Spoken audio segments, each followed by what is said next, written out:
E a hora de rir.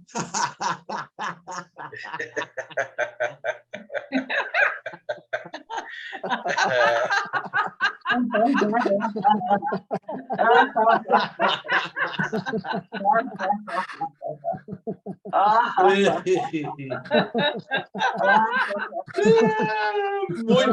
bem, muito bem. Muito bem, muito bem. Gente, eu adoro a risada da Eliane, cara. A risada dela é algo que...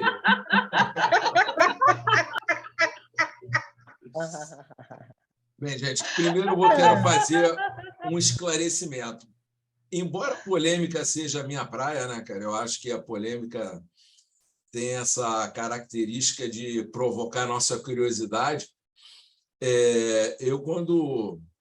É lógico que eu poderia ter colocado o título de uma forma diferente, porque a gente vai tratar não só do ânus, a gente vai tratar também do intestino grosso, tá? E quando eu falei ânus, eu acabei provocando mais a curiosidade das pessoas, né? E isso acabou tendo uma consequência mais interessante ainda, porque eu fui resgatando... Cara, o nosso trabalho aqui é sempre um processo, né? Nunca uma coisa fechada e acabada. Então, à medida que por exemplo, que eu tive contato ontem à noite com o Klepper, que foi uma sugestão do Sandro, foram surgindo várias coisas. E aí eu vi como, sem querer, eu falei do ânus e a importância do ânus nessa nossa conversa. Para quem não sabe, gente, eu vou apresentar o Klepper e eu acho que eu vou até abrir, eu vou fazer diferente. Geralmente eu falo muito, a não ser que o Klepper, de repente, resolva, não, deixa o cara falar primeiro para eu saber que praia que eu estou, que ele está chegando. Mas o Klepper, ele é professor de Yoga do Riso, professor não, facilitador de Yoga do Riso, como a gente. Só que ele tem uma característica, ele é artista. E ele fez uma exposição que foi muito polêmica, foi um sucesso por um lado, mas, por outro, também foi um desafio para ele, e tem tudo a ver com o nosso tema hoje aqui. Ele fez uma exposição chamada Cu é Lindo, e essa exposição rendeu muita mídia e muito de sabor para ele. E a colocação que... Aliás, eu não conheço nem as colocações que ele tem para fazer a respeito do ânus. Eu não vou ficar falando cu, porque tem gente que tem aversão a palavrão. E eu já acho... tão interessante que eu cheguei à conclusão que o cu é fálico, porque ele entra em nossos ouvidos que nem uma ponta. Então, falar cu é uma coisa fálica. Olha a contradição das coisas, mas eu vou manter o ânus para facilitar o nosso diálogo. O Klepper, ele é homossexual e defende a... Como é que se diz? Klepper, você me desculpe se cometer alguma gafe aqui, mas eu não sou dos melhores defensores, porque eu não tenho esse objetivo. Eu procuro não ser homofóbico, da mesma forma que eu procuro não ser machista, mas eu sei que todas essas questões elas estão tão enraizadas no nosso inconsciente que nem sempre a gente consegue ser, inclusive as mulheres e os gays. Então, às vezes, é difícil a gente falar sobre, principalmente quando a gente não tem a prática. A vida é sempre uma questão de repetição, tá? Então, eu te peço desculpas caso eu não tenha a melhor fala para essa situação, mas você está aqui justamente para nos ensinar a respeito disso. Não que eu ache que o foco da discussão deva ser esse, mas eu vou deixar o Klepper à vontade para ele querer, se ele quiser, inicialmente colocar as impressões dele a respeito dessas relações do ânus, o medo e o riso, porque ele foi, não sei se ele chegou a ser agredido, mas certamente ele foi muito constrangido no período da exposição dele, que foi em 2018, não foi isso, Kleber? Isso, em 2018.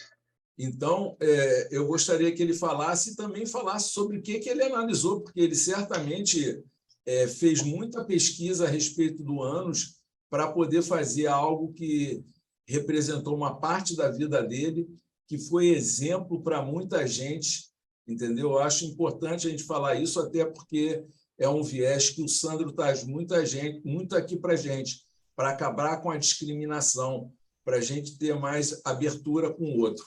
Então, eu vou abrir espaço. William, antes que o Klepper fale, que talvez eu tenho que sair, que eu tenho que ir na feira, queria colocar uma coisinha só, abrir uma intimidade minha para vocês verem como é importante, né?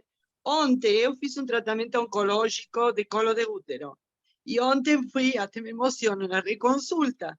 E, na verdade, meu tumor estava muito pertinho de bexiga, de coisa. E ontem eu passei, quer dizer, ânus não tem nada a ver com tudo que a gente pensa quando coloca a palavra, né? É saúde. Porque, Sim. olha, ontem passei por um constrangimento. Tinha médica, normalmente são mulheres, estava o médico e fizeram um toque, né? Pela vagina, pelo ânus também, para ver se não estava nada apertado, menor. Então, a gente solta esses preconceitos, larga essa merda para lá, porque é saúde. Então, tem partes do corpo que se ligam com uma coisa que não tem absolutamente nada a ver. E hoje, com todo divino, feminino, masculino, papapá, tem muito mais a ver com a essência, com importância, com saúde, que com essas merdas que a matriz colocou na cabeça. Beijo, só isso. Era para Beijo, Dália. colocar Obrigado mais pela uma tua coisa que contribuição. depois talvez não consigo colocar, porque vou estar em Gente, quando eu falei que ia ser o nosso tema mais profundo, eu não estava de brincadeira, não. Se você reparar, o nosso corpo, ele basicamente é uma boca na base e uma boca na outra extremidade, entendeu? E quem deu uma lida rápida naquele artigo que eu coloquei sobre fase anal, percebe o seguinte: nós somos também aquilo que negamos, tá? A gente, o aprendizado que o ânus tem para a nossa vida, o principal aprendizado talvez seja justamente esse. E justamente o ânus também, como coloquei em outro artigo, o ânus foi a primeira parte do corpo, uma das primeiras partes do corpo a ser negada, porque hoje em dia o corpo como um todo é discriminado. Então, você vê que a amplitude desse tema vai ser uma coisa absurda e certamente a gente não vai esgotar ele. Mas eu queria... intestino segundo o cérebro, né? Também. Pois é, por isso que eu estou falando. É uma coisa que a gente não vai conseguir esgotar. Mas eu queria dar oportunidade, porque eu convidei o Klepper para falar, e eu acho que as questões que ele pode trazer aqui são, além de pertinentes, importantes para a gente. Então, eu estou, inclusive, curioso para saber, porque eu cheguei a ler, antes de conhecer o Klepper, saber que ele é facilitador de yoga do riso, eu sabia da temática da exposição que ele fez por conta de outra performance que falava a respeito do cu, que era uma performance de um grupo, que também foi altamente polêmica. E aí, pesquisando uma, eu cheguei a outra e, em suma, eu vou deixar a Taninha falar e depois eu vou pedir para o Klepper entrar com tudo no cu. Eu vou falar bem rapidinho aqui com relação ao meu próprio cu. É onde eu posso mais falar sobre, né, sexo anal, né, se for bem feito, ele traz muito prazer, e isso é muito legal. A pessoa tem que saber fazer, então, quer dizer, depende de como, em que ocasião e como é feito. Eu tenho muitos amigos gays, né? Quer dizer, eu não faço mais sexo anal há muitos anos, eu fiz poucas vezes na minha vida, né? Porque eu tenho poucas pessoas que souberam fazer. Mas isso é uma questão. A outra questão é a questão da limpeza, né, do intestino e tal. Então, eu perguntei para amigos gays, né, como é que eles fazem, né, como é que é o uso, né, como é que eles fazem. Meus amigos gays normalmente fazem uma limpeza intestinal uma vez por semana, ou mais de uma vez por semana. Isso não sei se é muito bom, se não é muito bom. Eu sei que eu faço uma limpeza intestinal, quer dizer, pelo ânus. E o meu marido também faz, apesar que ele não desconhece esse mistério, né?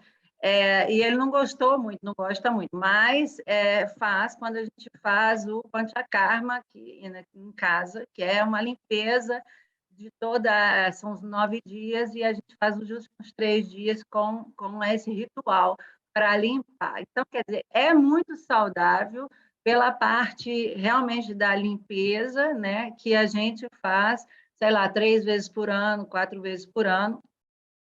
E a parte do prazer, assim, não está rolando, mas eu sei que também não deixa de ser bom. É só isso. Gratidão. Eu acho interessante que eu vejo assim, uma euforia na fala da Tânia. Eu não sei se está ligado à questão da sexualidade ou não. E também o ânus, na verdade, o ânus, cara, é o começo da nosso desenvolvimento psíquico. E também faz parte a sexualidade também faz parte desse desenvolvimento. Então, eu vou deixar o meu amigo Klepper falar, porque ele tem bastante conhecimento, porque, cara, é outra coisa que o pessoal fala aqui ultimamente, que o ânus, o prazer anal, é uma das últimas barreiras do homem, tá? E é uma barreira que já foi superada pelo Klepper, então vamos deixar ele falar, porque... E, cara, eu acho tão interessante, cara, que existe... Desculpe, Klepper, eu vou acabar invadindo a tua praia. Hoje em dia, existem várias modalidades, várias percepções de sexualidade masculina, na qual existe o sexo anal entre homens, mas não são considerados, eles não se consideram gays. E isso é muito interessante. Você vê como é que a coisa vai tomando vieses tão diferentes que não faz o menor sentido você ficar restrito, você ficar, como é que se diz, numa dualidade, numa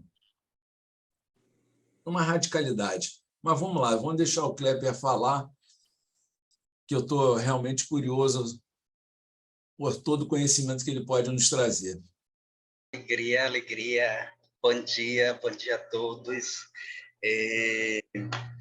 Eu fui pego de surpresa com seu convite. Agradeço, fiquei muito feliz, muito emocionado, que acredito que é um tema muito importante e que é um tabu, né? Então, eu acho que eu elaboro bem dessa forma. Eu acho que quando a gente fala do cu, do ânus, a gente está de frente a um tabu. É algo muito profundo. Não é um simples preconceito, não é uma simples discriminação, é um tabu. A gente está falando da ordem do impossível, da ordem do intocável. E aí eu já acho que eu vou começar falando da imagem primordial. Trabalho muito com a ideia de imagem simbólica, né? Então, ele, para mim, ele é uma imagem simbólica. Ele não representa simplesmente o cu do corpo, né? Ele extrapola esse sentido ordinário. E uma das primeiras leituras que eu faço nessa amplificação do que seria essa imagem é com a imagem dos intocáveis, dos Dalits. Eu vou para a Índia, justamente o berço do yoga, de toda uma relação espiritual, né, que atravessa a minha vida, né? Então, dentro de uma dessas epifanias, ao entrar nessa relação com o cu, o que eu percebi é que se a gente estabelecendo paralelos culturais, né, eu comecei a entender dentro do corpo, né, dentro na cultura que eu vivo, meu corpo, os nossos corpos, a estrutura, esse fenômeno do cu, ele era o intocável, né? Então, a gente está falando da área marginal, a gente está falando do abjeto, a gente está falando do desprezível, a gente está falando dos párias, né? O pária do corpo.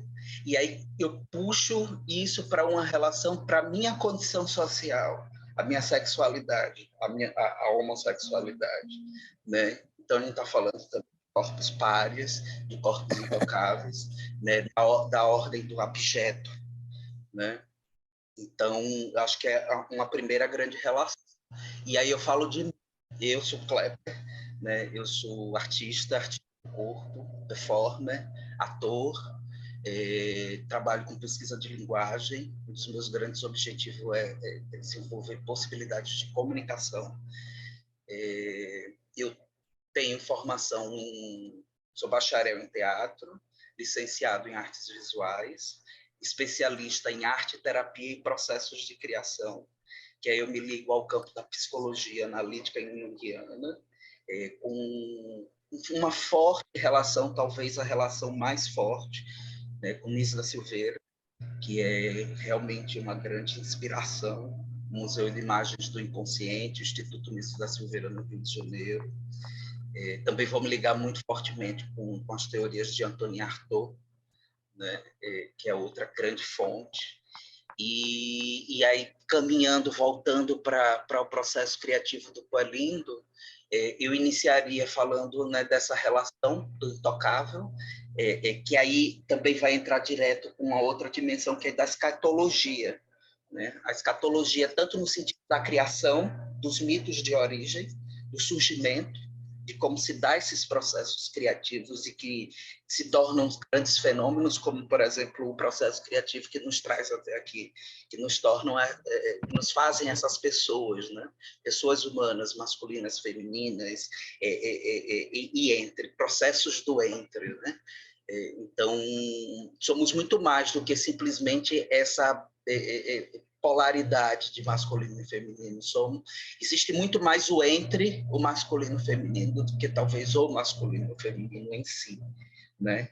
Então, acho que existe talvez muito mais cores, né? Entre o preto e o branco, entre o rosa e o azul, existe muito mais possibilidades de cinzas e roxos do que exatamente de azul e rosa, né? Então, é pensar essas grandes possibilidades, que são essas grandes possibilidades da criação, né? Nos pensarmos seres criativos, né? Porque aí a gente toca num espaço muito profundo dentro desses processos escatológicos da criação, que é pensar o mais profundo. Qual seria o mais profundo de nós enquanto seres sociais, enquanto seres culturais? É a nossa cultura. A gente nasce e a gente começa a aprender a gente se relaciona com todo um conhecimento, né, ancestral, né, que a gente vai herdando, que a gente vai aprendendo ao longo do desenvolvimento, né? Então, a gente está numa base cultural, que aí eu gosto muito de pensar no processo do inconsciente, né? Estamos numa base cultural que, se a gente for pensar que só da tradição do cristianismo, que vai colocar tanta questão da força criativa, da sexualidade, da homossexualidade do corpo, né? Nesse lugar de abjeto, nesse lugar menor, nesse lugar marginal, nesse lugar do impossível, do intocável. A gente tem uma tradição aí de cristianismo que são o quê? 2022 anos. Né? Se a gente pegar toda essa tradição de como ela vai criar essa cultura, né, do masculino e do feminino e da possibilidade dessa estrutura, né, dentro do que é pensado, das formas mais antigas e como isso se processa ao longo dos milênios e chega até nós hoje, no tempo radicalmente atual, né, dessas noções mais radicais dentro do processo católico, evangélico, pentecostais, dessas relações, do que seriam as leis da natureza. Que seria só a ordem do masculino e a ordem do feminino e o encontro do masculino com o feminino e só. Então, esses 2022 anos produzem um inconsciente, né? produz uma geração de imagens, e de ódios, e de segregação, de exclusão, de morte, de violências, que é um grande trabalho modificar essa paisagem, modificar esse inconsciente, né? Então, muito para falar do cu, é se aproximar com essas dimensões de profundidade, que muitas vezes escapa das nossas possibilidades, que aí é um pouco a sua fala, quando você diz, pô, Cleber, desculpa, porque é isso, e você pertence, todos nós pertencemos a uma cultura, e somos muito mais inconscientes do que conscientes, né? Isso aí. Então, o grande barato não talvez chegar e falar, olha como eu sou desconstruído, vamos dizer assim, vou usar esse termo, acho que de repente aproxima mais, mas olha como eu não sou preconceituoso, mas olha como eu estou em processo, porque eu faço parte desse berço cultural. E tem coisas que estão muito para além de mim. Eu, Klepper, estou em processo, né? Eu não estou pronto, eu também erro.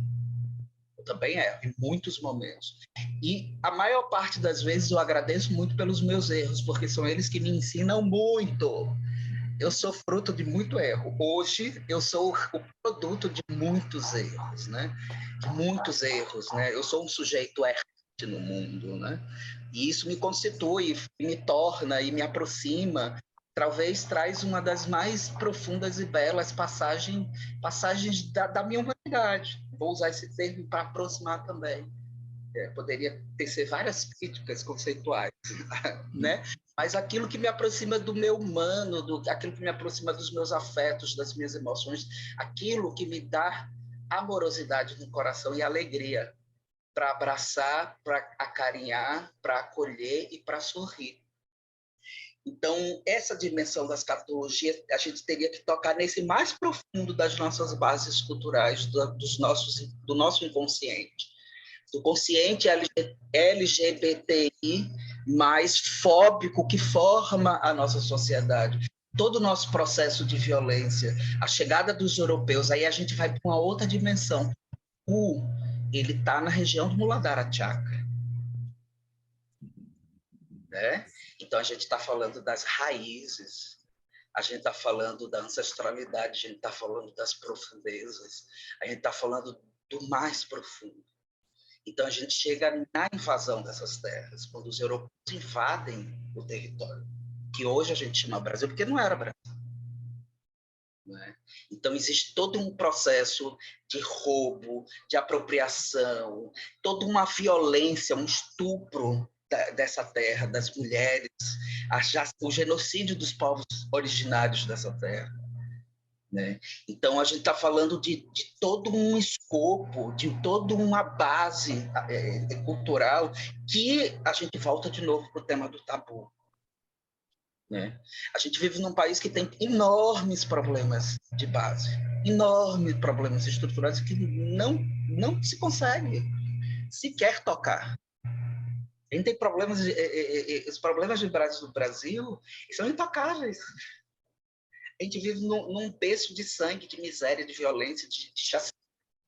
A gente vive matando a população pobre, periférica, negra, indígena do país. A gente vive num processo profundo de crimes impunes do Estado. Estamos chegando no auge. Como? Estamos chegando no auge. A gente vive toda a nossa história entrecortada por isso. E falar do cu é falar disso, é falar desse berço, é falar dessas raízes, né?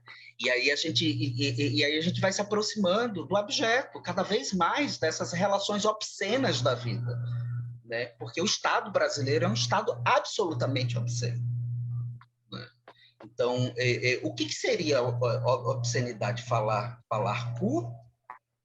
Vou falar da violência do Estado. O que é mais obsceno?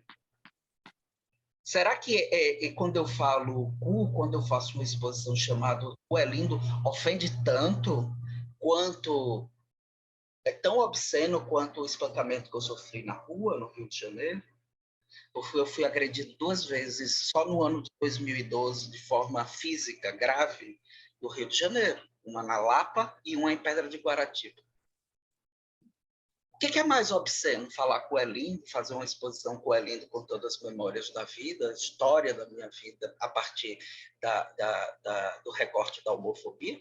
Ou ser agredido publicamente, ser linchado publicamente por ser homossexual na Lapa, num bairro festivo, com muita gente na rua assistindo? O que é mais obsceno? Né? O que é mais escatológico? Né? Onde está a origem dessa violência? Onde está o horror, o feio dessa experiência? Né? O excremento, né? E aí essa outra dimensão. E aí eu queria me ligar com essas passagens que são muito sofridas, são muito dolorosas, porque a gente está falando de afetos tristes, né? Da criação, da geração dos afetos tristes. Estamos falando de sangue, de mortes, com a dimensão das fezes. E aí é como você falou, a gente está falando do tubo. Né? É boca, ano, cu. É um tubo que nos atravessa, né? A gente poderia falar de 1, 2.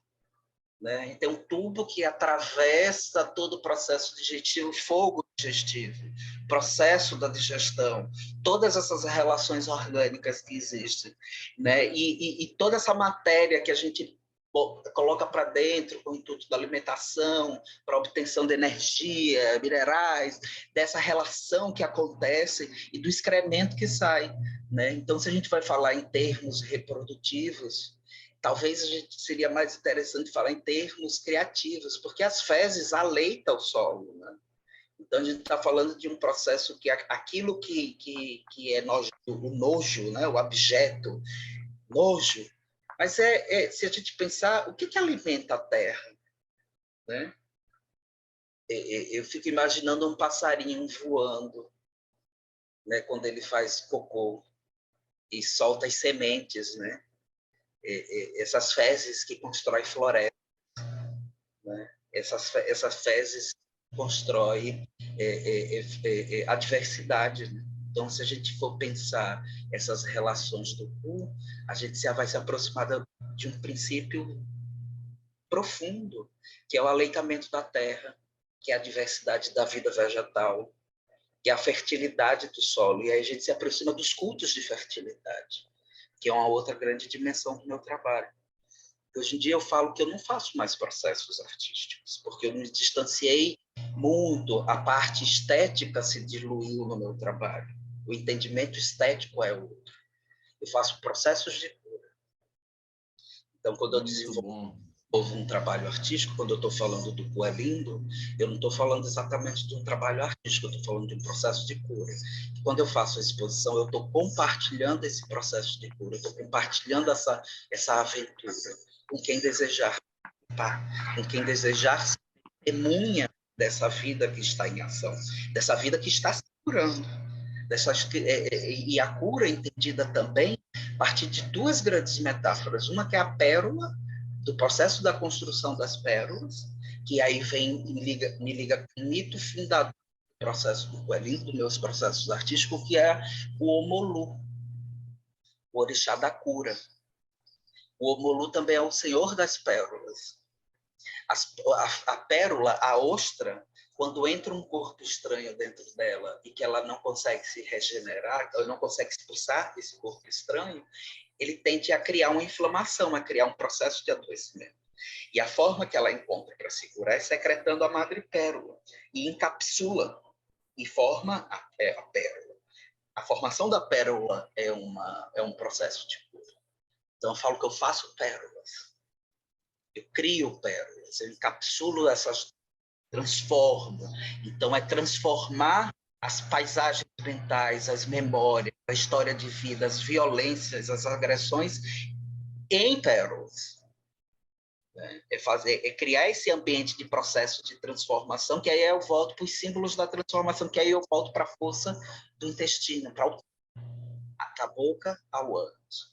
Esse processo de transformação, né, de como a gente digere esses processos, todos esses processos da vida, esse fogo da transformação, né, que aí eu vou para uma outra imagem da cura, que é o queijo vegetal.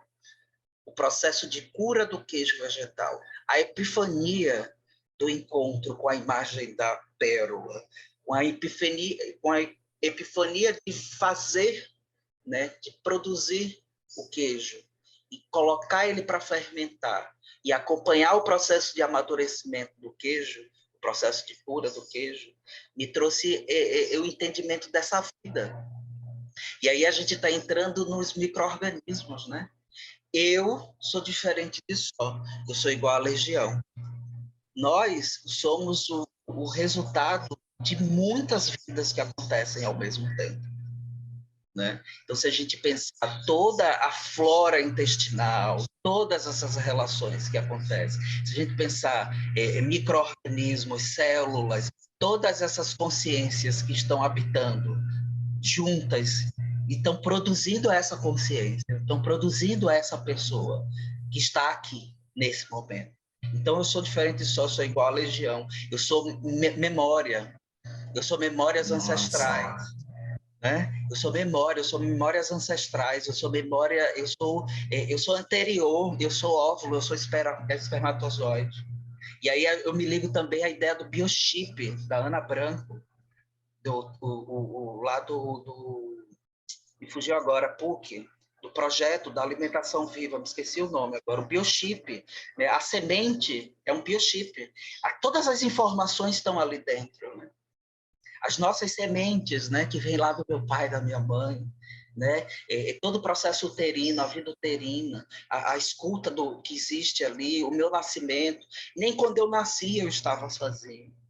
Então, tudo que eu sou, tudo que eu falo é resultado de um processo de encontros ancestrais, né? Eu sou diferente. O melhor de mim são eles. Eu sou diferente de só. Eu sou igual à legião, né? Então essa vida, esse processo digestivo. E aí a gente pode fazer um pulo forte para processos de saúde de modo mais contundente, né? Então, dentro do campo da saúde mental, principalmente, né? Mas também não tem como separar, tá tudo tão junto, né? Mas se a gente fala de ansiedade, fogo, se a gente fala de depressão, né? Se a gente fala de uma série de questões, né? Por exemplo, o meu processo de vida relacionado principalmente à sexualidade, desde a infância, né? Eu tenho uma vida entrecortada por processos de violência, né? Eu fui uma criança bastante... eu fui uma criança que me liguei muito forte ao feminino, né? Eu produzia... A minha fricção de produção, de existência, se relacionava muito forte com o elemento feminino, né? Então, eu observava, eu me reconhecia nos corpos femininos, nas relações femininas. E eu queria desenvolver essas relações femininas e eu sofri muita agressão por causa disso, né? Muita coação, enfim. Um processo de construção de corpo, de muita coação, de muita violência. A masculinidade do meu corpo é construída na base da violência, né? Foi num consultório de fonoaudiólogo que eu aprendi a falar grosso para ser homem, uma série de questões, né? Então,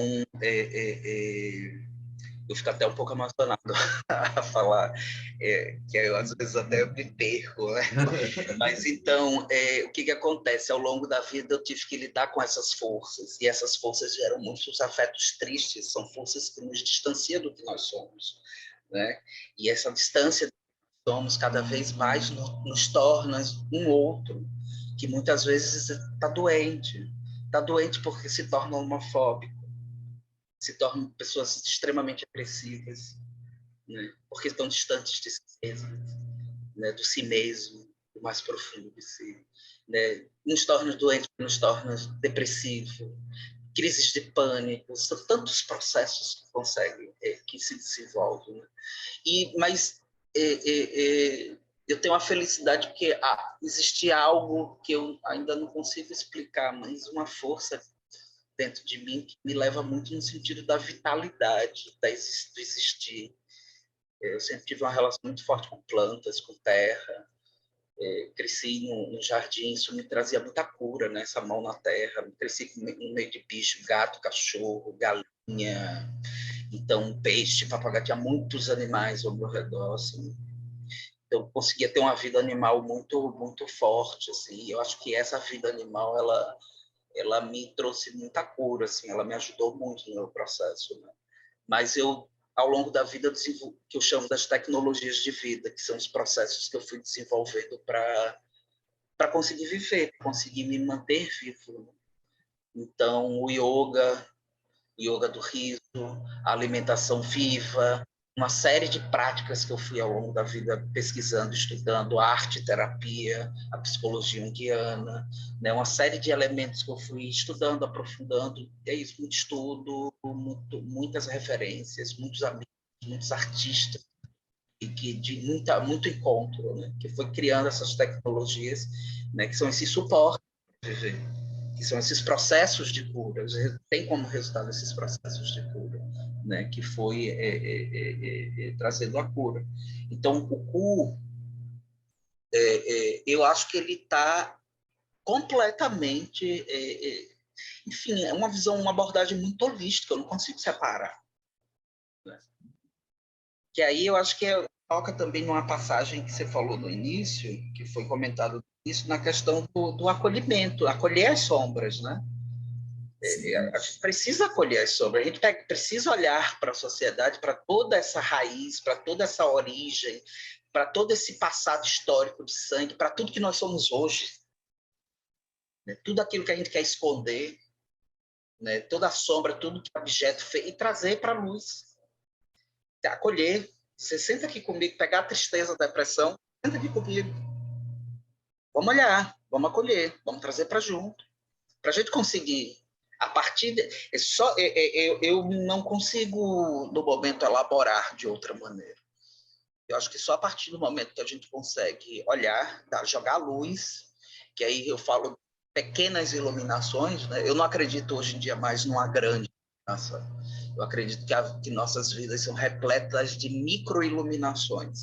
E eu vivo em busca dessas microiluminações no meu processo, né? Principalmente de yoga do riso, né? Esses processos de transformação, esses processos de desenvolvimento da consciência, né? Essa luz do fogo do saber, né? Essas microiluminações. Então, eu estou muito emocionado, acho que ficando cada vez mais emocionado, eu estou me perdendo um pouco, peço desculpa, tá? Porque eu vou... E aí me ligo já com uma outra dimensão que eu acho que traz a gente para a questão do yoga também, que é a passagem de Krishna, né? E Arjuna, né? Quando Krishna vai convencer Arjuna a entrar na guerra, né? Arjuna, ele olha, ele diz, nossa, mas eu não quero fazer guerra. Eu vou lutar contra os meus irmãos. Krishna vai lá convencer ele. Convencer ele da importância da guerra. E aí eu vou lembrar da passagem, né, dos aforismos, quando a gente vai falar da não violência, a Ahimsa, né? E aí, pegando essa sabedoria dessa passagem de Krishna, dialogando com Arjuna, da importância dele entrar na guerra, aí eu vou, nossa, mas e a violência? Né? A guerra é uma violência tão extrema. Né? E aí eu vou pensar, quando a gente vê, né, quando a gente ganha consciência da guerra, do que está acontecendo, e a gente não age, é um ato de violência. Então, quando a gente vê a homofobia, o machismo acontecendo na nossa sociedade, o racismo, né, o genocídio dos povos indígenas, do povo preto, do povo periférico, e a gente não age, nós estamos numa atitude de violência. Então, falar da não violência não significa não agir em legítima defesa. Né? Então, de forma alguma, eu faço apologia à violência ou à guerra, mas eu defendo arduamente o direito à legítima defesa. Então, eu leio muito essa passagem do Bhagavad Gita, a partir dessa manifestação, que a não violência não pressupõe o fim da legítima defesa. Então, a partir do momento que... Então, a partir dessa organização, elaboração de fala, eu falo sobre uma perspectiva de violência do meu trabalho. Porque quando eu acolho a sociedade onde eu vivo, eu compreendo que para muitas pessoas falar cu é violento, é palavrão. Né? Então, se eu for falar de cu, se eu for falar de sexualidade, se eu for falar de corpo homossexual, esses corpos recebem, acolhem esse movimento como um ato de violência. Então, nesse momento, eu vou falar para eles a rinça nesse sentido. Eu estou me defendendo dessa cultura, porque essa cultura me mata. Essa cultura me mata. Essa cultura quase me matou na rua, simplesmente porque eu estava existindo. Porque nada eu fiz. Nunca, nem quando eu era criança, que eu apanhava na rua, o que eu estava fazendo? Eu só estava existindo. Quer dizer, a minha existência naturalmente é contra esses grupos sociais, essas pessoas, essas relações. Então, a rinça. Então, aí me liga um pouco com a sua fala em relação dessa questão de falar o ânus ou cu. Entendo, não é uma crítica à sua colocação, mas é o momento que eu vou afirmar a palavra cu. Vou dizer a rinça. Porque não agir sobre essas questões é um ato de violência.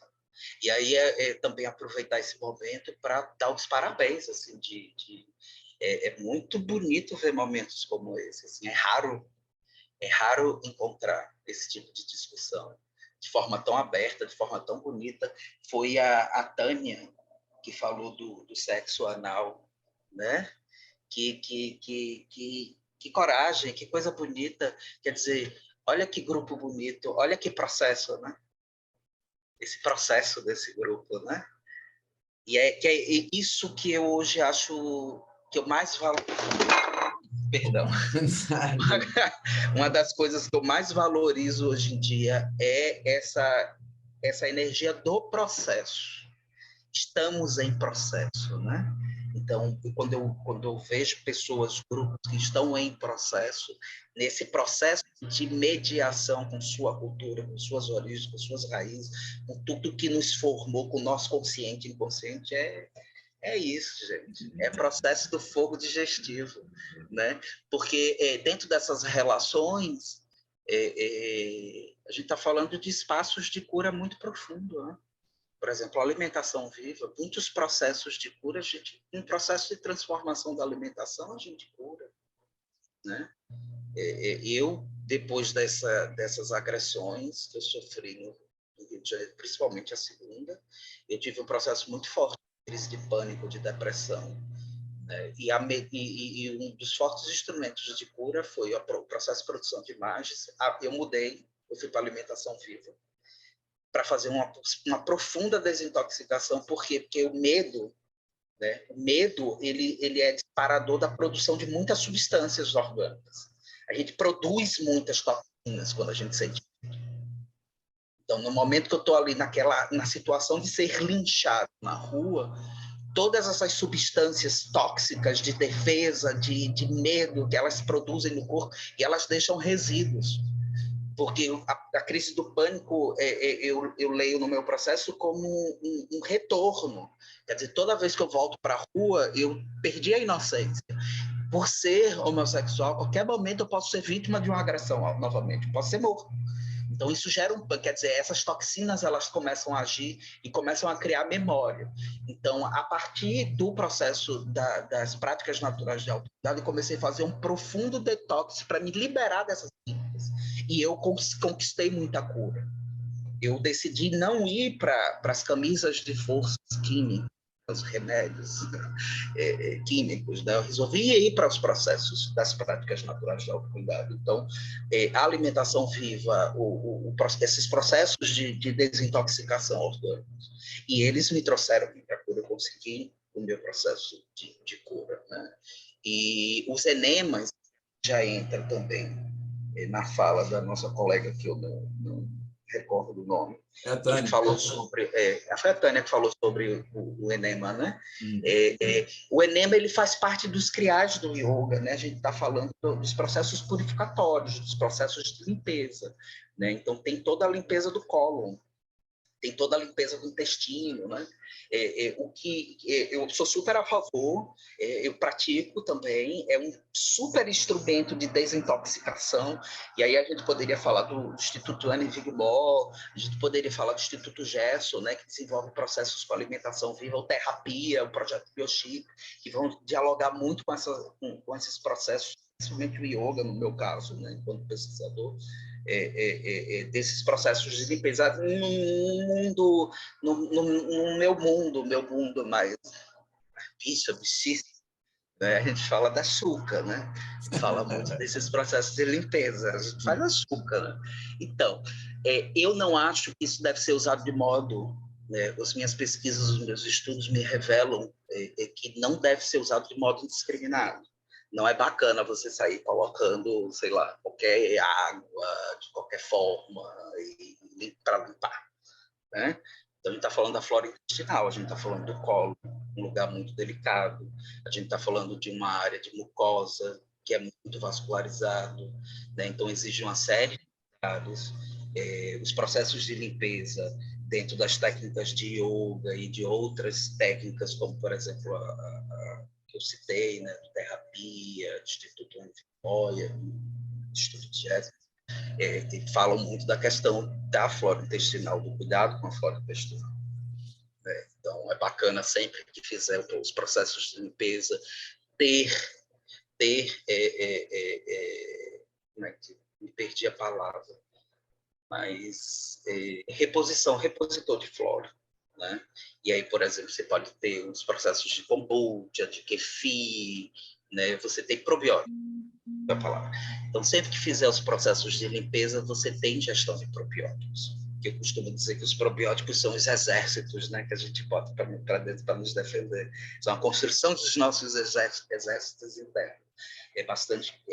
então, eu não recomendo fazer excessivamente. Assim, eu, por exemplo, eu costumo fazer, ou em momentos que eu preciso fazer desintoxicações, por exemplo, se eu passar por um processo muito forte de violência, de medo, se eu percebo que tem questões de saúde mental, de intoxicação da minha paisagem mental.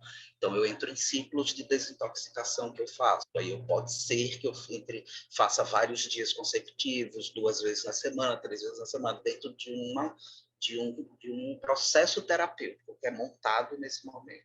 E sempre que eu faço a ingestão, a reposição de flora. Então, é muito importante, assim. Inclusive, eu estava lendo um artigo, eu não vou me recordar a autoria, nome, porque foi algo que eu li ainda de modo superficial, que aponta que, por exemplo, questão de infecção de doenças, né? Pessoas que fazem muito, de modo indiscriminado, estão mais expostas a adquirir determinados tipos de doenças por conta desse fazer descuidado da limpeza, né, do colo. Então, é um tema bem delicado. Kepler? Eu acho que eu dei uma volta, assim, tentei resumir bastante. E aí, para fechar esse meu primeiro momento de fala, eu queria ainda trazer uma percepção da fala da Tânia, né, que é o sexo anal contra o capital. Sexo anal contra o capital. Todo um processo aí. E a gente podia falar da praga, né, das pessoas humanas dominando todo o globo terrestre, enfim. E pegar a fala da nossa primeira colega, companheira, que não recordo, a primeira que falou, que disse que ia ter que sair. Eita, agora deu branco aqui também. A fala dela, quando ela fala do preconceito... Foi a Adélia? A Adélia é que ela fala do preconceito, que ela diz: larga essa merda pra lá, galera, larga essa merda pra lá, vai viver, né? Vai ser feliz, vai se abrir para o mundo, entre em processo, entrem em processos criativos, se liguem com as forças da vida e do vivo, né? E vamos ser felizes, vamos rir, né? Vamos se abraçar, vamos se aconchegar e vamos sorrir. Alegria, alegria, muita alegria. Espero ter contribuído de alguma forma, tá?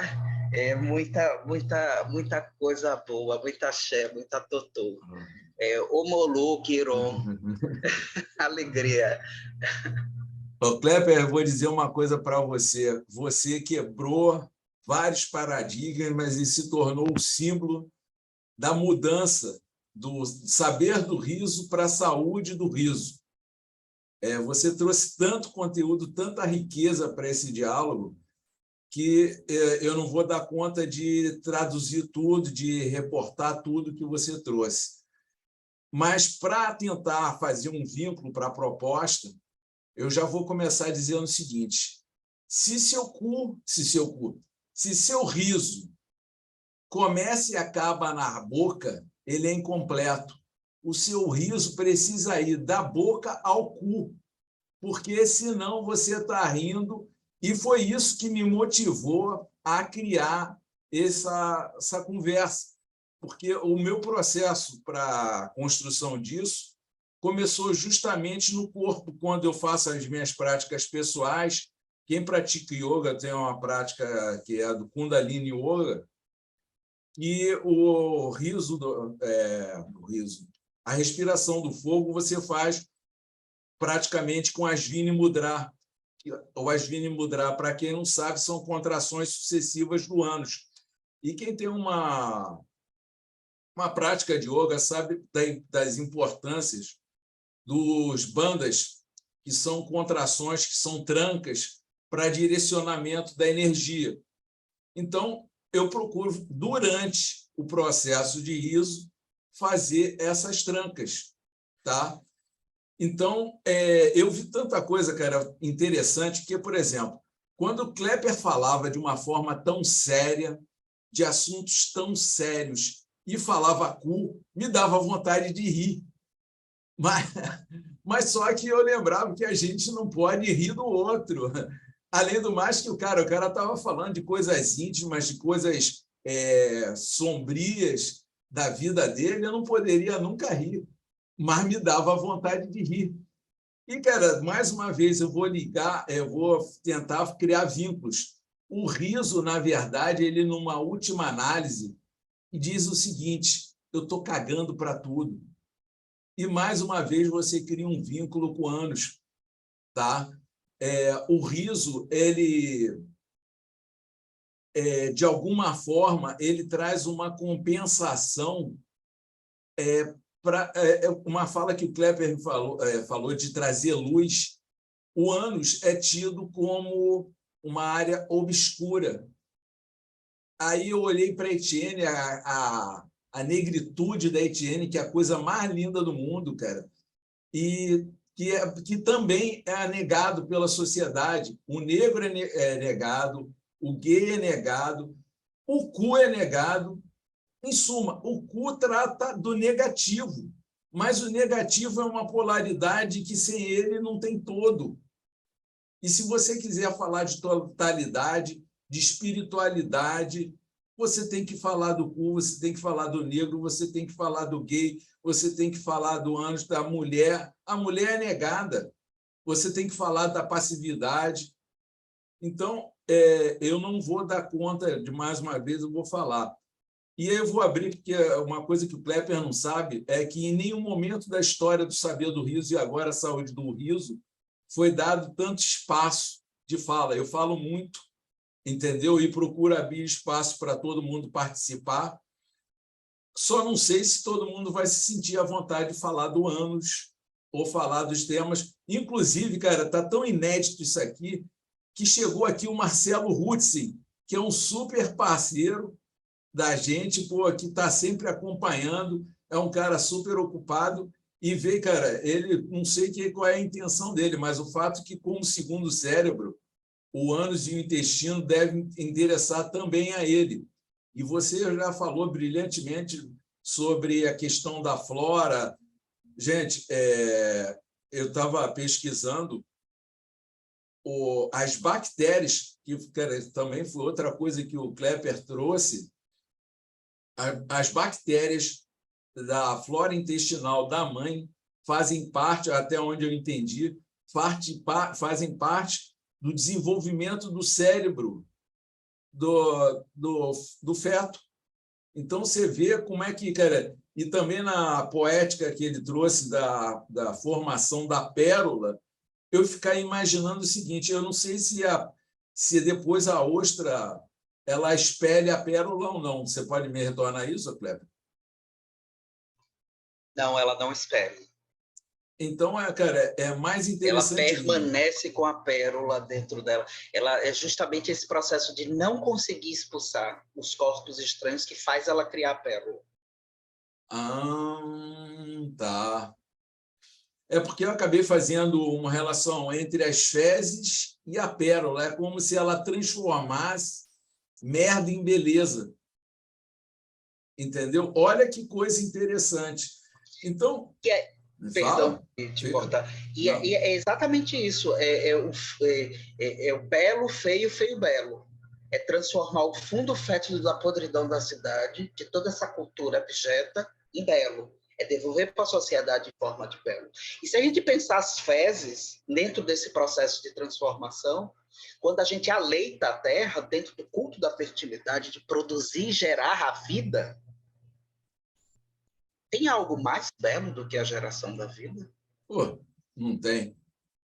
Cara, e a outra coisa que me liga, as mulheres que são negadas, é justamente essa possibilidade de gerar a vida. Essa beleza, cara, que o homem pode se borrar todo, mas não vai ter nunca. Entendeu? Eu queria falar também, eu acredito que a gente... Aliás, eu vou tocar num ponto. O riso é justamente uma possibilidade de você trazer luz para o ânus, para o medo, para a seriedade, para tudo que aquilo que nos parece negativo, para tudo aquilo que nos parece pesado, que, na verdade, são sombras. E não faz nenhum sentido você trazer luz para o que é belo, para o que é feliz, para o que já está pronto. Só tem sentido você trazer luz para a sombra. Tá? Então, o riso é justamente essa possibilidade de você dizer, não, eu estou aberto, eu estou rindo, eu estou cagando para tudo e faço isso através do meu riso. E por isso que eu falo, uma das minhas possibilidades era trazer para aqui a proposta de trazer consciência para o ânus durante a prática do riso. Eu tenho o hábito de dizer o seguinte, você pode fazer tudo, se não rindo, pelo menos sorrindo, você pode fazer absolutamente quase tudo. Eu só não sei ainda a morte, porque, como eu já falei, porque você perde a capacidade de mobilidade muscular, então nem a expressão, porque eu cheguei à conclusão que a diferença básica do sorriso para o riso é que o riso emite som, ele é uma respiração, o sorriso é só uma imagem, praticamente, mas essa imagem é produzida através dos músculos. Como durante a morte você perde essa capacidade, eu não sei se você é capaz de sorrir e rir, até porque eu acho que tu já foi, então o teu processo ele acabou de se findar, então não tem mais riso, não tem mais sorriso, não tem mais nada, tem outra coisa que mudou de espaço. Mas, enquanto você é vivo, você pode fazer qualquer coisa, ficar doente, tudo sorrindo e rindo. Agora, se você começa a desenvolver a consciência da região anal e, através de trazer o riso para todo o tubo digestivo, você vai ter um processo completo. Entendeu? Eu estou falando isso porque, cara, no yoga, essas trancas que eu falei, na verdade, é um direcionamento da energia que transita pelo teu corpo. Então, o que muitas vezes a ciência julga como sendo você não tem controle, para o yoga tem. Você tem o controle de processos digestórios, você tem uma série de controles sobre a respiração. Tudo bem, talvez a gente não chegue lá, mas cabe a gente, pelo menos, tomar consciência dessa totalidade que é o nosso corpo. E o riso pode ser um veículo para isso, tá? E, por trás disso, você vai estar trazendo a luz da felicidade para todo esse processo, tá? A gente costuma dizer que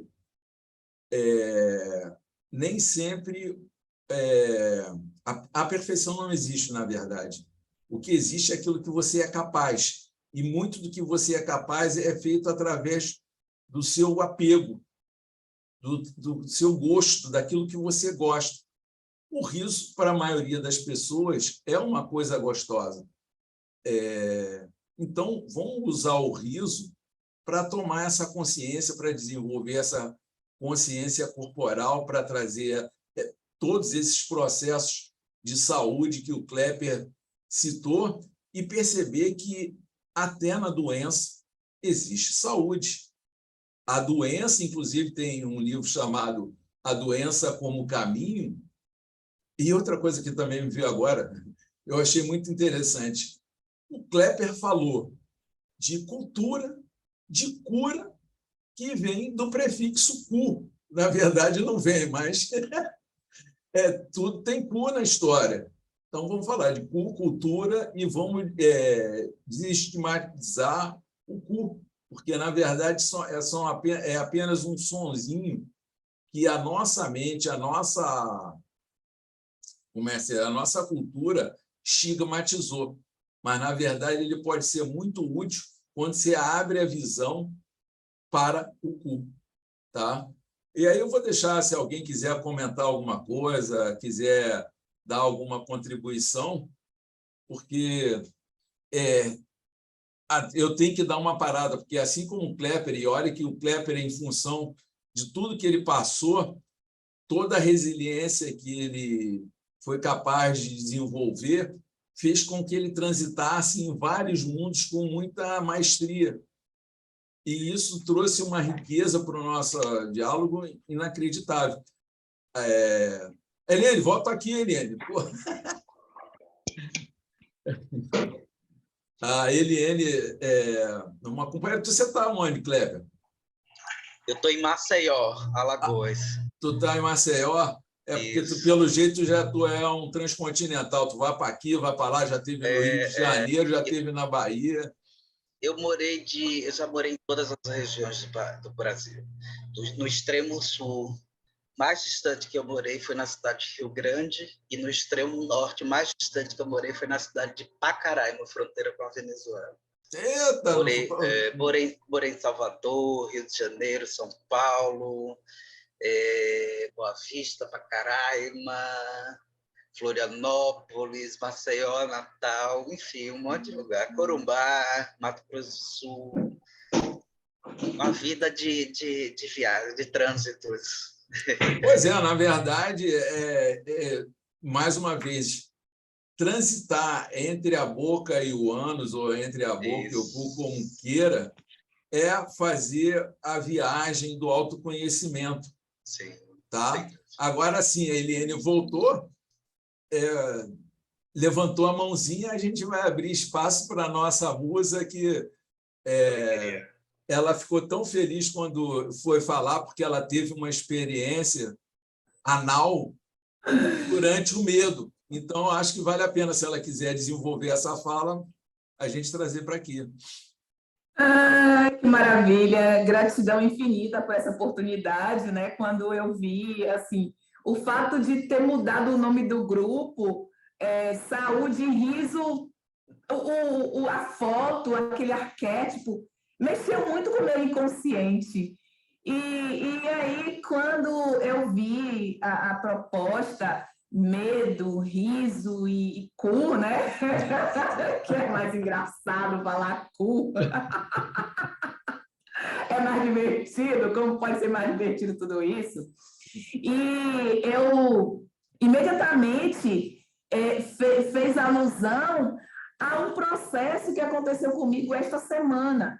porque eu sempre fui atravessada por muitos medos, né?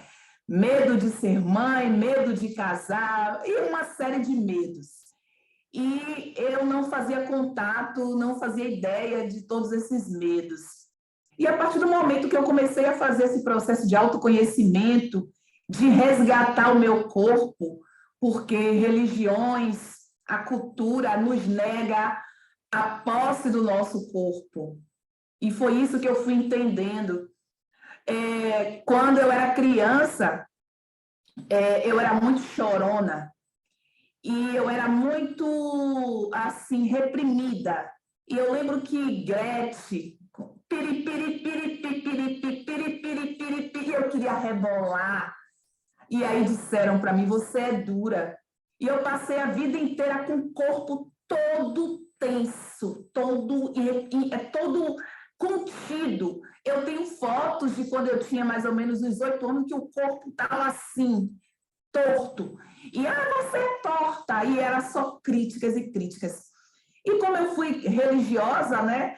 Então é uma negação do corpo, uma negação do prazer, uma negação das nossas zonas do nosso corpo. E a partir do momento que eu comecei a fazer dança de forma autodidata, eu comecei a tomar posse do meu corpo e comecei a perguntar, como é isso?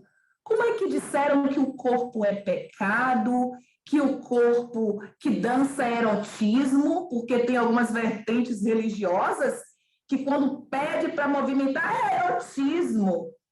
Como eu tenho uma prima que é de uma determinada religião e ela falou, dança é erotismo. O que tem erotismo? E as religiões vão fazendo isso com as pessoas. Porque eu percebo que se você não tomar posse de quem você é, vão te dominar. Inclusive, as instituições que dizem que estão a serviço da expansão de consciência, mas, na verdade, é uma forma de dominar e matar a vida. Inclusive, hoje, quando eu acordei, eu fiz a minha prática de meditação e eu conectei com a vida que pulsa em mim. E eu lembrei desse encontro, porque hoje eu deixei várias atividades que eu teria hoje para estar aqui, porque me chamou muita atenção e eu cheguei a comentar, eu falei assim, eu vou fazer o possível para estar presente. E eu sou muito de honrar a minha palavra. Quando eu digo, eu vou fazer o possível, é como se eu fizesse um compromisso comigo e com as pessoas. Eu falei assim, não, eu vou estar presente. Então, o que foi que aconteceu nesse processo todo de medo?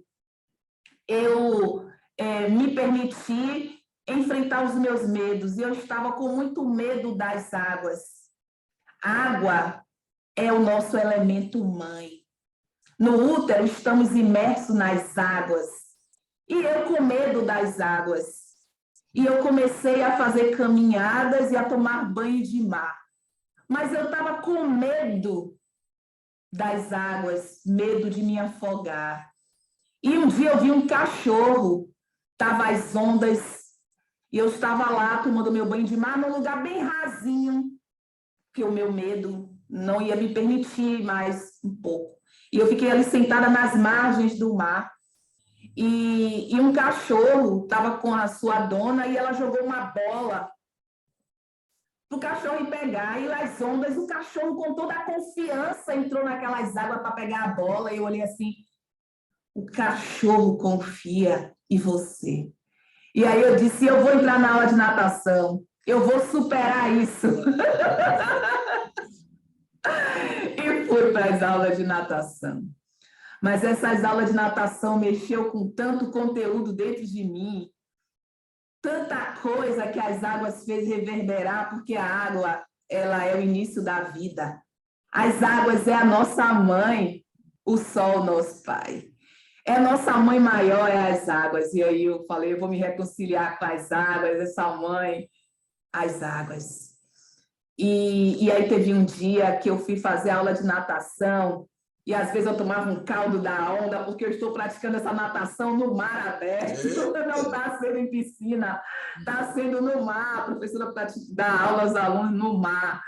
E aí coragem, vamos lá, coragem, venha, vamos lá, reconciliar reconciliar-se com a sua natureza. Por que não nadar? Por que não? E aí eu comecei nesse dia, eu não lembro se foi acho que foi na segunda-feira, que eu senti medo e o meu ânus, eu percebi essa contração. Eu também faço prática de yoga, e a partir do momento que eu comecei a me reconciliar com o meu corpo, eu comecei a falar assim, eu tenho uma porta da frente e a porta dos fundos. E eu percebo assim, eu morei no interior, então as casas têm portas no fundo, e eu moro aqui em Salvador, aqui o apartamento não tem portas do fundo. Olha a repressão, porque tudo que vemos fora é uma representação da nossa natureza. Eu olho para um carro e eu olho o carro, os faróis é o olho, e você olha o rosto de um carro, é uma representação do nosso rosto. E as casas, a janela, nossos olhos, a boca, a porta, e tem portas no fundo. E nós, hoje, na nossa cultura, que vai negando a nossa natureza, apartamentos não tem portas no fundo. Negação do ânus, negação, né? Desse campo tão grandioso, né? de consciência corporal. E aí, nesse dia, o ânus, ele ficava, o cu, né? Ficava ondulando. Eu falei assim, mas que negócio é esse? E ficava aquelas ondas. Não era dor, e eu não sei dizer que sensação era essa que eu estava sentindo no ânus, a partir do momento em que eu fui para a prática de natação, que eu mergulhei nas águas e eu ria enquanto eu estava ali, o medo vindo, e eu ria. E quando eu voltei para casa, foi o dia inteiro essa onda. E eu falei assim, provavelmente é liberação, porque eu já percebi que quando eu entro em contato com algo que mexe muito com minhas emoções, eu tenho vontade de fazer cocô. E eu adoro, porque eu falo assim, eu estou liberando, caguei, está indo embora. Uma coisa que eu não quero mais na minha vida, caguei. É porque o cocô é o produto final. Eu tenho até uma relação com o cocô, porque minha amiga falou que o filhinho dela, pequeno, quando faz cocô, fala assim, tchau, cocô! Comecei a fazer isso. Quando eu faço cocô, eu olho para o cocô, eu agradeço, e tchau, cocô! Porque assim, eu gosto muito de me reconectar com a minha criança, porque é ela que me mantém, né, alegre, amorosa, para lidar com as violências. De fato, vivemos numa cultura violência e eu me nego a fazer parte dessa cultura violenta. A minha resistência é alegria e amor. E onde eu vou, eu sinto a violência que permeia todos os espaços, inclusive os espaços familiares. A violência, ela é uma cultura que está, como se fala, né, da Matrix, que todos foram contaminados com esse vírus da violência, que tem uma série de explicações, mas o resumo é que essa violência permeia os seres são violentos, e eu me lembro que eu sempre fui chorona e romântica. Na verdade, eu sou amorosa, e aí me chamavam de romântica como se fosse algo errado ser amorosa. E era críticas e críticas e críticas, e hoje eu falei assim, hoje eu me reencontrei, eu posso ser amorosa num mundo cheio de violências, eu posso ser amorosa, e eu venho conquistando muito da vida, porque a vida, ela é um campo de infinitas possibilidades, a vida, ela é grandiosa e ela é colorida. Achei interessante a fala do Klepper, quando ele fala que entre o preto e o branco existe muito mais. Nessa interseção entre o preto e o branco tem muito. É uma grandiosidade. E para mim, a alegria e o amor é o que me nutre para tomar posse do meu corpo, de olhar para o meu cu com amor e olhar para as fezes e falar assim, como o Klepper trouxe, né?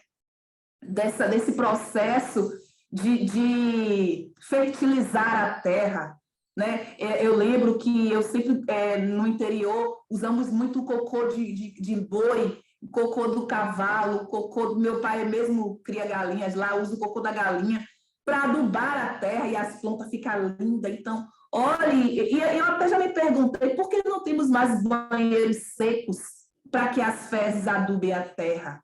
Por que sanitário tem que ser da forma que é para gerar os esgotos e poluir os rios, né? E trazer todo aquele processo da decomposição, deveria ser seco, porque a natureza fazermos o cocô na terra, né? Mas como estamos tão desconectados da nossa natureza, né? Então, para mim foi uma honra e assim incrível, me sinto assim muito honrada em estar aqui nesse momento de grande contribuição, de partilha, e era isso que eu tenho para falar, tomar posse dos nossos cultos, né? De se apropriar, de relaxar, porque quando agora mesmo eu estou aqui, eu sinto ele contrair, expandir, contrair, expandir.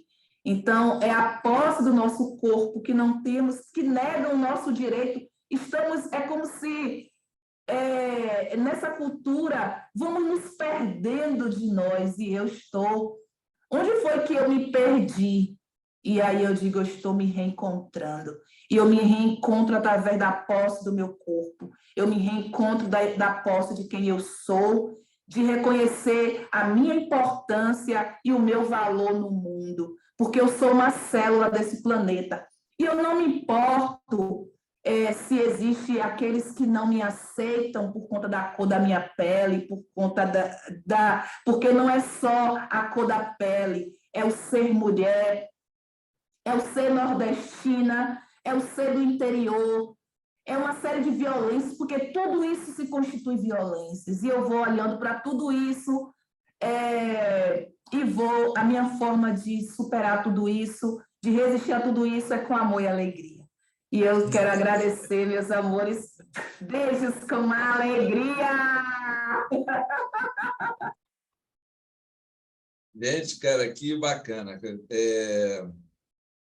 A gente acabou extravasando, e eu acho que o grande simbolismo talvez seja justamente a gente extravasou do culpa merda. E eu acho importante falar disso, por quê? Porque, na verdade, eu me lembro de uma fala que dizia o seguinte, que as duas grandes emoções que constituem a vida eram o medo e a raiva. Aí, cara, aquilo me caiu, me soou tão mal, mas hoje em dia eu vejo que era mais um preconceito meu, porque, na verdade, o que preserva, o medo e a raiva, eles têm essa conotação, é a mesma coisa, sendo que trata da aversão. Quando você tem contato com alguma experiência e é avesso àquela experiência, você pode ter duas alternativas. A nossa vida é toda dual. Você tem a alternativa de se retirar da cena ou de excluir a cena.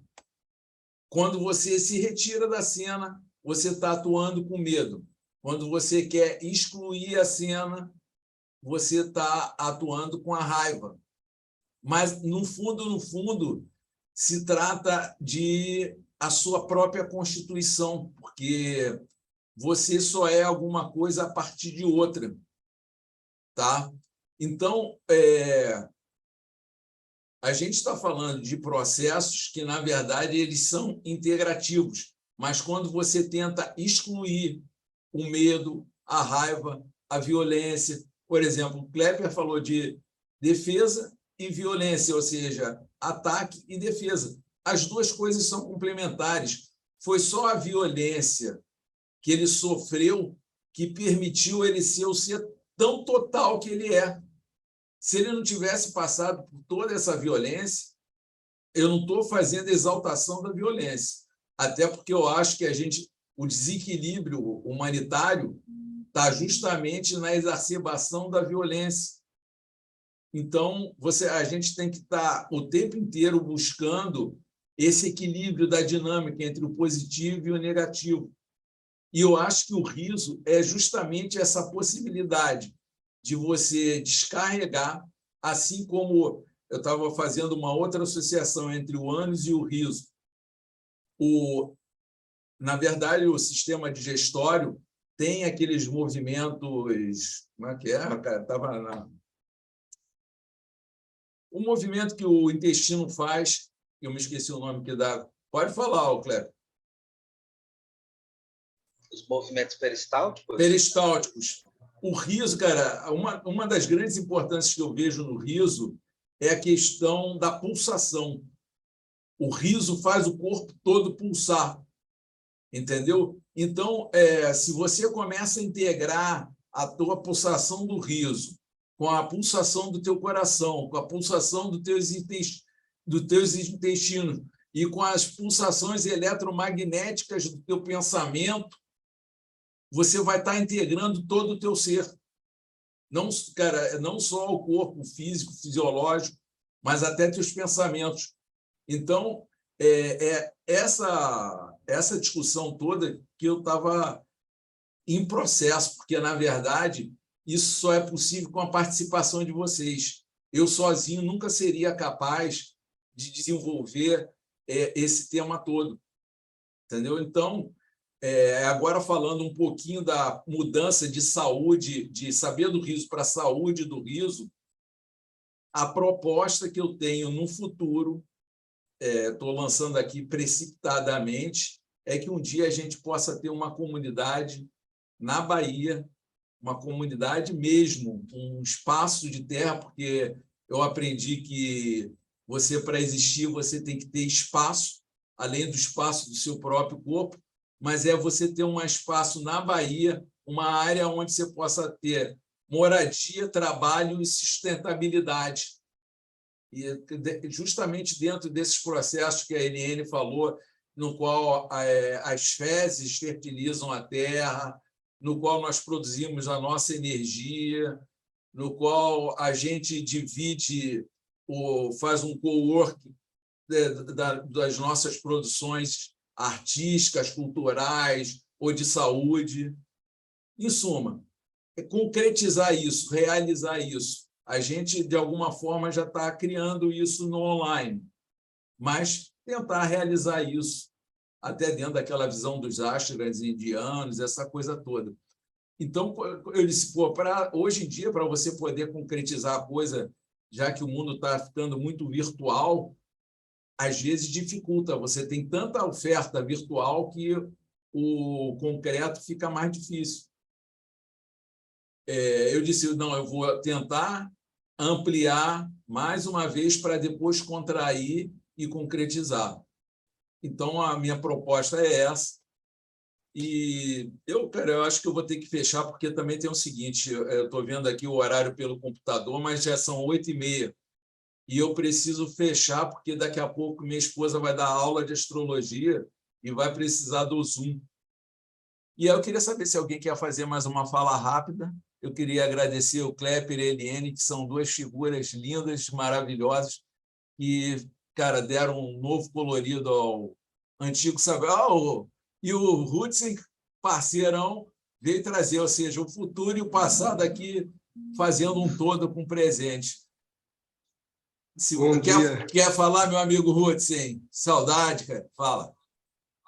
Bom dia para todos aqui. Não escutei tudo, porque eu cheguei tarde, cheguei só perto das 8, mas esse tema eu achei impressionante, a escolha do tema, porque é um tema que não é discutido em nenhum lugar, né? Nenhum lugar que a gente conheça, pelo menos, existe discussão sobre isso, e ele é tão importante de ser discutido. Eu só escutei a fala da Eliane, não escutei do Cleber, infelizmente não tive o prazer de escutá-lo, mas eu queria trazer algumas coisas que me vieram agora, enquanto eu escutava a Eliane, que falou de uma profundidade, né? Com a simplicidade que ela disse, ela falou de uma profundidade gigantesca sobre o conhecimento do corpo. Então, parabéns, Eliane, você tem uma percepção de mundo fantástica. E, para contribuir com essa discussão, queria dizer que na embriologia, né, no desenvolvimento embriológico, a gente começa só com anos, né? Toda a boca e todo o aparelho digestivo é construído a partir do ânus, né? Nós somos seres que começamos com aquela nossa bolinha que forma o nosso corpo, né? Ela se invagina para dentro, ela forma uma entrada, e a gente tem o ânus, e aí depois todo o sistema nervoso é construído, e aí é a construção da boca. Então, a gente começa com a porta de trás, sabe? Então, a gente começa com a porta dos fundos, onde tudo nasce, onde tudo surge, onde a gente tenta buscar isso, né? E uma questão importante é que cada vez que a gente, depois de construída a boca, tudo que a gente engole por ela, não é só comida. A gente digere o mundo pela boca. A gente vai atrás da comida, a gente busca comida, a gente coloca ela na boca, mas não é só comida. A gente digere as pessoas, a gente digere o planeta inteiro, a gente digere as experiências. E, às vezes, a gente, na infância, é dito para a gente assim, engole o choro, né? Engole o riso, né? Engole o medo, né? Que são coisas que a gente tem que engolir, mas tudo que a gente engole precisa passar pelo aparelho digestivo, precisa ser digerido, precisa se absorver algo que nos transforme, que construa o nosso corpo, né? Que construa estruturas dentro do nosso corpo para que a gente possa lidar com aquilo. E aí, ao final disso, a gente tem que abrir essa porta, que eu não sei se é dos fundos ou é da frente, né? Abrir essa porta da saída para liberar o resultado dessa nossa digestão de mundo, né? Quando a gente fala de todas as emoções, se vocês forem pesquisar, talvez tenha alguém aqui da área da ciência que queira pesquisar isso, mas se for pesquisar, todas as emoções podem ser interligadas com esse processo visceral que a gente aprende lá na primeira infância, né? A gente aprende a lidar com as vísceras, né? E por isso visceral, na primeira infância, e isso são as emoções, né? As emoções são o aprendizado do processo visceral, de como lidar com as vísceras desde a entrada pela boca até a saída pelo ânus. Então, se a gente não entra em contato com isso, a gente perde a nossa criança interior, a gente não sabe o que aconteceu com ela, a gente não consegue reelaborar coisas que foram mal elaboradas. Então, deveria ter uma corrente de estudo só para isso, né? Não só esse estudo de hoje, né? Que eu perdi metade dele, boa parte dele. Vai ficar gravado, Marcelão. Deveria fazer o 2, o 3, o 4 aí para ir remover. Olha como são as palavras que a gente com nojo de algo. Nojo é uma coisa da comida, né? Mas a gente fica com nojo das coisas, a gente fica preso, né? O preso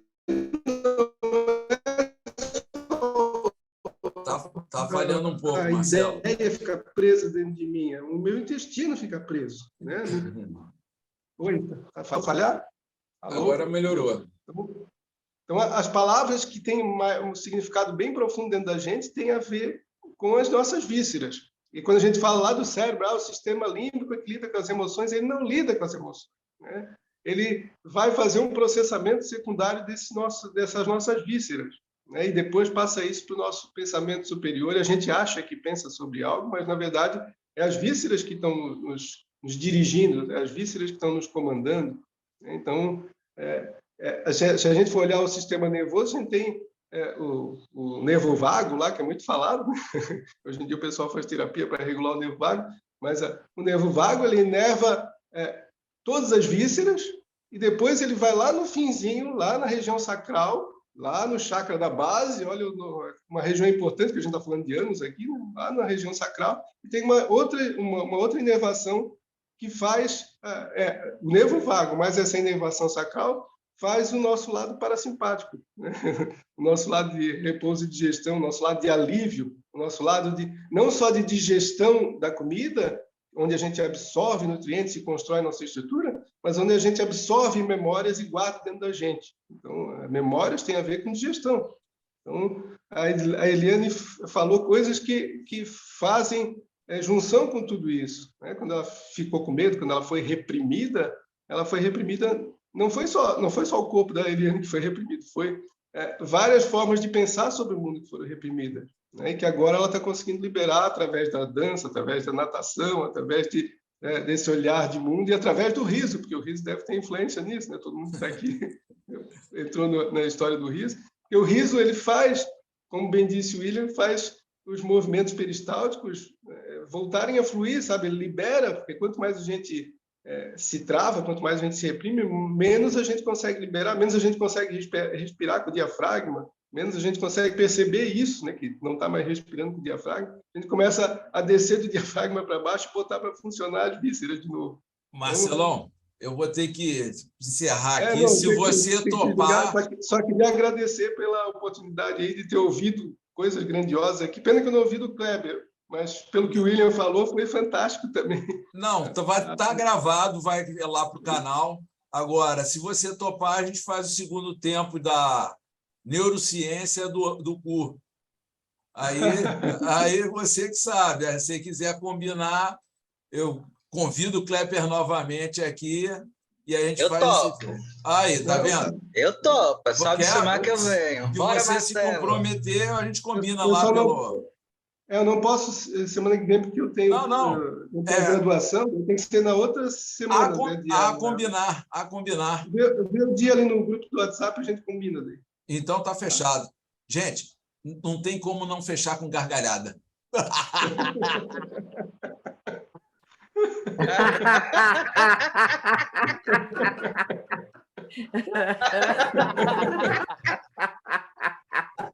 Alegria!